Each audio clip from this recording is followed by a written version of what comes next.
Hello everybody, please subscribe now to get the latest ancient history news and independent research from around the world. In the human story, the Pleistocene-Holocene transition is a very significant time period because it marks what I believe are the foundations for the origins of civilization, when we see the first permanent settlements in the Fertile Crescent, followed closely by the onset of agriculture, and from then on humanity has developed exponentially. From an archaeological point of view, it's truly a fascinating time period, with so many incredible sites discovered in the past century, from ancient Jericho in the West Bank, to Murraybet and Tell Karamer in Syria, and Cortic Tepe, Göbekli Tepe and Karahan Tepe in Turkey. The foundations of these sites were laid either just before, during or after the Younger Dryas, the time when temperatures in the northern hemisphere plunged, which, according to the platinum spike in the Greenland ice core data, began around 12,822 years ago, and many parts of the world returned to glacial or near glacial conditions, a changing climate that lasted around 1,000 years.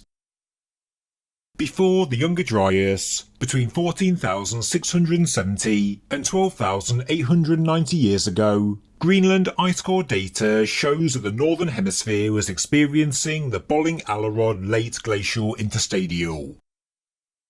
The period began with the sharp rise in temperature, but over the 2,000 years that followed, although temperatures remained comparatively warm, the general climatic trend was decline.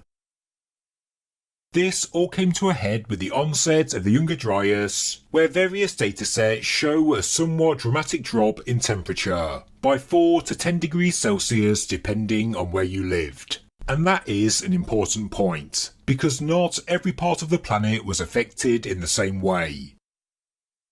In Western Europe and Greenland, the Younger Dryas is a well-defined and synchronous cold period. South America had a less well-defined initiation, but it did have a sharp termination.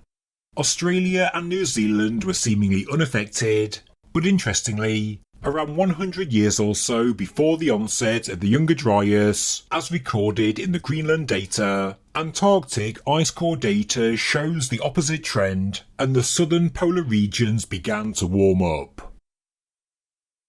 With this in mind, with my personal interest in the pre-pottery Neolithic, I really wanted to know what was happening in the Fertile Crescent. How did the Younger Dryas affect the climate from Anatolia to the Levant, the area which really is the true cradle of civilization? Well, for obvious reasons we can't obtain ice core data from Turkey, Israel or Syria, and so we learn about the Younger Dryas in a number of different ways. Firstly, we can analyse the types of pollen, which gives us a good idea of what was growing in the region. The types of plants and trees do give a good indication of climate. We also have animal bones in the sedimentary record, so we know which animals were present, dominant, dwindling or absent, and we can chart this across the Pleistocene-Holocene transition. Again, this is a good indication for the climate to understand the environmental conditions and habitats. We can also analyse marine records and take a look at paleo-lake levels to see just how charged the natural lakes and reservoirs were, and this gives us a good idea of how wet or dry the region was, and if and when things changed. We can also study the sedimentary deposits themselves, and also speleothems. These are the mineral deposits formed from groundwater in underground caves, deposits like stalagmites and stalactites. So, with this in mind, what was it like in the Fertile Crescent during the Younger Dryas? What have we learned? Well, actually a huge amount, and the analysis has turned what I thought I knew about the Younger Dryas on its head. Of course, the Younger Dryas is when many researchers propose there was a global cataclysm, and a number of high-profile scientists, authors, podcasters and YouTubers believe there is enough evidence to suggest a series of cosmic impacts or air births struck the Earth. Others believe there was a major plasma discharge from the Sun, and many speculate there was also a corresponding global Great Flood. But does the evidence and the data fit the catastrophic model? What can we learn about the onset of the Younger Dryas in the Fertile Crescent? In 2013, Donald O. Henry wrote a fantastic summary called The Natufian and the Younger Dryas, where he collates all the data from decades of work, and from this we can see the bigger picture. There have been many excavations of Epi-Paleolithic and pre-pottery Neolithic sites in the Levant, as well as numerous paleoclimatic studies, and we do have a large amount of data to work with. For a start, and to clear up the age-old misconceptions and outlandish claims, there is absolutely no evidence for any kind of Great Flood or mega tsunami that covered the Fertile Crescent at the beginning or end of the Younger Dryas. We do have a very good understanding of what the environment was like. The best place to start is speleothems, cave deposits. There are a number of cave sites that have been analysed in Lebanon and Israel, and we can measure oxygen and carbon isotope ratios in deposits. These are datable, and they do give us a good indication of what the climate was like, in a very similar way to ice cores. From analysing speleothems from sites including the Sorek Cave in Israel, several caves in Galilee, and the Jita Cave in Lebanon, the regional timing of the Younger Dryas has been carefully documented and averaged.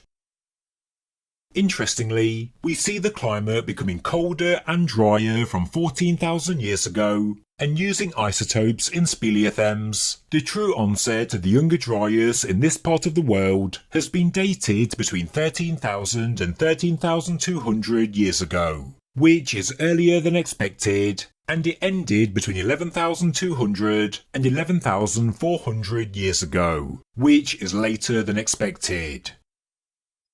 Therefore, the Younger Dryas climate in the Fertile Crescent does differ to what we see in the Greenland ice core data, both in terms of dating and duration. Speleothem dating therefore calls into question a cataclysmic origin for the Younger Dryas, which, if it did happen, would have led to a coherent cooling signature in deposits around the world. They should not be staggered. We also see a similar thing with Antarctic ice core data, which also shows a drastic change in temperature a few hundred years before Greenland. I'll discuss this further in a future video. In the Levant, the Younger Dryas lasted for 1,800 to 2,000 years, and that's in contrast to the 1,200 to 1,300 years in Greenland. The beginning was more gradual compared to Greenland, and speleothem evidence suggests that the termination of the Younger Dryas in the Levant was also a much slower process, taking some 500 years to move out of the cold and dry conditions. The same is seen in the Dong Cave records in China. The start and end of the Younger Dryas are not as abrupt as we see in the Greenland ice cores. The pollen studies in Lake Gab in Syria and Lake Huleh in Israel don't give us specific dates like speleothems do, but it does give us an indication of the changing landscape. For example, during the Younger Dryas, the forests of Syria sharply declined and were replaced by arid-tolerant shrubs. In the southern Levant, the forests were also replaced, but by open grassland interspersed with patches of oak pistachio woodland. The dry conditions are confirmed by studying the levels of the ancient Lizan Lake in the Jordan Rift Valley. Scientists have noted it doesn't dramatically drop at the start of the Younger Dryas as you would expect, but we actually see a gradual fall. For example, 25,000 years ago, the lake level was at its highest at 164 metres below sea level. 15,000 years ago, its level had fallen to 300 metres below sea level, and at the beginning of the Younger Dryas around 13,200 years ago, the lake level was at 426 metres below sea level. The Bolling Alarod may have been a wetter and warmer period, but it was certainly a period of decline, and we do see this in the Greenland ice core data as well. So, it looks like the Younger Dryas had a somewhat gradual beginning, as opposed to being cataclysmic, and this is confirmed with geomorphic evidence as well. Between 17,500 and 15,000 years ago, we find that the wet conditions and the high water table led to the cutting of new channels across the landscape, leaving substantial alluvial deposits in the sedimentary record. But by 14,000 years ago, 1,000 years before the Younger Dryas was in full swing, this had already come to an end. There was no overbank flooding, and the channels became narrower. The environment was already becoming drier, and again we see that the lowering of the water table was gradual and not sudden. So, although this is a brief overview, the evidence suggests the Younger Dryas began between 13,200 and 13,000 years ago, and it ended between 11,200 and 11,400 years ago, and that's from multiple studies across numerous sites in the Levant. It was a cold and dry period, with low lake levels and also a change in vegetation. The regional Levantine expression of the Younger Dryas differs in terms of duration, strength and tempo of termination compared to the North Atlantic. It started earlier and ended later than what we see in the Greenland ice cores, and the changing climate at the start and the end was slower and more gradual, with the termination stretching over hundreds of years. The changes to the landscape were also not as drastic as we're led to believe, and the human populations would not have viewed it as cataclysmic. Further paleoclimatic work has showed that the changing climate was even less dramatic in the southern Levant compared to the north. As far as we know, the beginning of the Younger Dryas also did not lead to any kind of cultural shifts as well. The late Natufian cultural phase is dated to 13,700 to 11,000 years ago, so beginning hundreds of years before the Younger Dryas and running right up to the start of the Holocene. The culture's origins and demise were not driven by the Younger Dryas. They would have experienced the climate changes gradually, and they would have adapted accordingly over many generations. When the climate got worse, there is evidence that some population groups did go mobile, but a number of permanent settlements remained throughout the cold and dry period, and some new ones even emerged like Abu Huraira and Murraybet. The move to sedentism and permanent settlements was likely driven by the changing climate, and then onto the development of agricultural practices. Vegetation was changing. Rainfall was becoming less frequent, and so people banded together. As key wild plant staples were diminishing, the cultivation of wild crops was probably a way to plan ahead, to create a surplus to put in storage, to guarantee enough food for the cold winters. But during the Younger Dryas, there are indications that the levels of precipitation never fell below critical. It wasn't too dry, and cultivation was possible. The main problem was the cold temperatures, and so storing food was probably a necessity. A huge amount of work has been done at the now submerged site of Abu Huraira, which pretty much shows continuous occupation from around 13,200 to 11,400 years ago, spanning the long drawn-out Levantine Younger Dryas, as dated by Speleothem deposits. This site shows some of the earliest evidence of agriculture in the Fertile Crescent. Away from the Levant and into southeastern Anatolia, and a great deal of paleoclimatic work has been done at the Younger Dryas early Holocene boundary site of Cortic Tepe, a site that had continuous occupation from around 12,400 to 11,250 years ago, another site with origins in the Younger Dryas. By all accounts, the people of Cortic Tepe did not struggle as much as we'd think. We know from the animal and plant remains that they did exploit many types of local ecozones, wetlands, grasslands, mountainous habitats, and so on. Red deer and wild sheep were in abundance throughout, and they were a common source of food during the Younger Dryas and throughout the transition into the Holocene.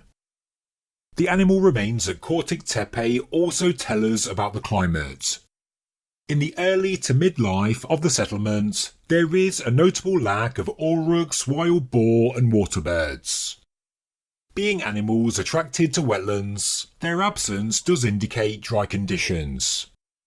But, in time, when the climate became wetter in the transition to the early Holocene, such animals did arrive and were hunted, and this marries up with what we know happened at the time. There was a gradual increase in marshland around lakes, rivers and streams. So, that's a brief overview of life in the Younger Dryas in the Fertile Crescent, but there is one specific topic I do need to mention, because it made the news back in 2020, and it concerns the Natufian site of Abu Huraira in Syria. In 2020, scientific reports ran the article Evidence of Cosmic Impact at Abu Huraira in Syria at the Younger Dryas onset around 12,800 years ago. High temperature melting at greater than 2,200 degrees Celsius. Due to the complexity of the study and the importance of the conclusions, and because I have a number of questions I'm struggling to find answers for, I'm going to discuss this in a separate forthcoming video. For example, Speleothem data places the origins of the Younger Dryas between 100 and 300 years earlier than the date given for the proposed cosmic impact at Abu Huraira. Furthermore, in a new 2022 paper co-written by Andrew Moore, who also co-wrote the 2020 paper for evidence of a cosmic impact and high temperature melting, he says there are 3 subphases in the first settlement of Abu Huraira. The first from 13,300 to 12,800 years ago. The second from 12,800 to 12,300 years ago, and the third from 12,300 to 11,400 years ago. So, if the area was hit by a cosmic impact or airburst, which generated temperatures of up to 2,200 degrees Celsius, would Phase 1b really have started pretty much straight away? Wouldn't there have been a substantial gap in settlement? Wouldn't the people, animals and vegetation all have been fried? Would it not have become an uninhabitable wasteland for decades? Would people really have come back and built a brand new settlement directly over the one that was destroyed by high temperature melting? Calibration of all the radiocarbon dates from the first settlement pretty much show continuous occupation from 13,300 to 11,400 years ago. So I do wonder if the evidence for a cosmic impact does have another interpretation, or whether the study really needs to be independently verified by a new team with fresh samples. The first phase of the first settlement at Abu Huraira dates to the beginning of the Younger Dryas in this region, as shown by Speleothem data, and this for me does make sense. It explains the sudden move to sedentism between roughly 13,000 and 13,300 years ago, and so a 12,800-year-old settlement-destroying impact event followed by a somewhat immediate resettlement does seem bizarre. The whole impact event at Abu Huraira is an anomaly. It doesn't seem to fit with what we know about the Younger Dryas in this region. There is a large gap in occupation at Abu Huraira, but this was between 11,400 and 10,600 years ago, which separates the end of the first major settlement and the beginning of the second. As you can see, I do have a lot of questions, there is a lot of data and reading to work through, but hopefully it will all become clearer very soon.